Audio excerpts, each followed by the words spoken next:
Ok, aujourd'hui on visite le cabinet de maître Maxence Perrin. Et il se trouve que cette semaine il a plaidé quelque chose sur la garantie d'actifs et de passifs. Et du coup on s'est dit pourquoi pas faire une présentation de la garantie d'actifs et de passifs avec une présentation globale et moi les enjeux de la fiscalité. Et du coup comment se passe la garantie d'actifs et de passifs dans la vraie vie? Dans la vraie vie, la mise en jeu de garantie de passif, c'est très simple. C'est comme un mode d'emploi. On a dans le contrat des stipulations qui prévoient comment on met en jeu la garantie de passif. Donc généralement, dès qu'on prend connaissance d'un fait antérieur à la cession, on a l'obligation de déclarer au profit du vendeur pour dire attention, là il y a quelqu'un qui m'a écrit parce qu'il y a eu un problème sur un chantier ou il y a un problème avec un salarié qui me fait un prud'homme. Et donc dans ces circonstances-là, on a un délai. Généralement, c'est un mois. On a un mois pour informer le vendeur. Et ensuite, une fois qu'il y a plusieurs éléments qui se sont ajoutés, on regarde la base qui est à la charge de l'acquéreur, on regarde le plafond jusqu'à quand on peut actionner la garantie de passif. Et à la suite de ça, on intente une procédure en indemnisation pour être indemnisé au titre des passifs antérieurs à la cession qui se révèlent postérieurement à la cession. Ok, on a compris du coup ce que c'était que la garantie d'actifs et de passifs, mais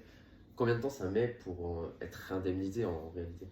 Ça met du temps, les délais judiciaires. Le temps de faire le courrier, le temps qu'on ait une réponse, le temps qu'on actionne la procédure. Généralement, entre le moment où on fait la réclamation et le moment où on arrive à obtenir un jugement, il va se passer à peu près 1 an et demi. Si on va en appel, on repart pour 1 an et demi, donc ça peut être quand même assez long. Mais du coup, est-ce qu'on a toujours gain de cause avec une garantie d'actifs et de passifs?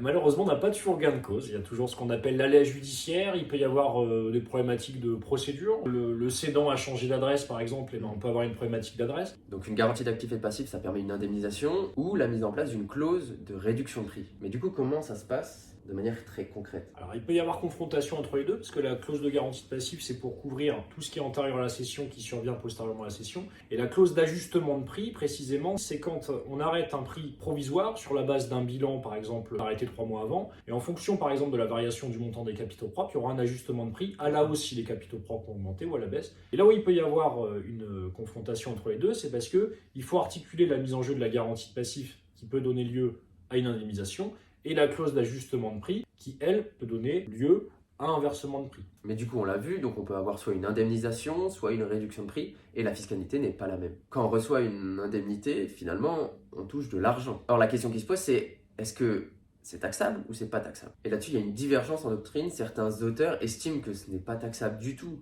mais qu'il faudra en tenir compte au moment de la cession plus tard, dans le futur. Et d'autres pensent que c'est bien taxable, mais ils ont imaginé des solutions pour faire en sorte d'avoir une taxation nulle en mettant en œuvre des provisions pour dépréciation de la valeur de l'actif. Et enfin, sur la réduction de prix, ici c'est beaucoup plus simple. Lorsque le prix va diminuer, on va avoir une diminution de notre passif puisqu'on va devoir payer moins d'argent, tout simplement. Mais en même temps, notre valeur a diminué. Donc on va avoir une diminution de notre passif, diminution de notre actif. Le résultat sera nul et donc la diminution de prix n'engendre pas de fiscalité. En tout cas, je vous remercie de m'avoir permis d'intervenir ici et surtout de voir le côté concret, parce qu'à la fac on a les connaissances, mais on n'a pas le côté concret de l'avocat droit des affaires. Romain, c'est moi qui te remercie d'être venu au cabinet, c'est toujours un plaisir de te voir. C'est vrai qu'à la fac on a les connaissances théoriques et puis c'est toujours bien de confronter avec des praticiens. Moi aussi j'aime bien accueillir des stagiaires ou des juristes salariés au cabinet qui sont encore à la faculté, parce que ça me permet de voir encore ce qui se passe à la faculté, comment sont enseignées les choses et de confronter un petit peu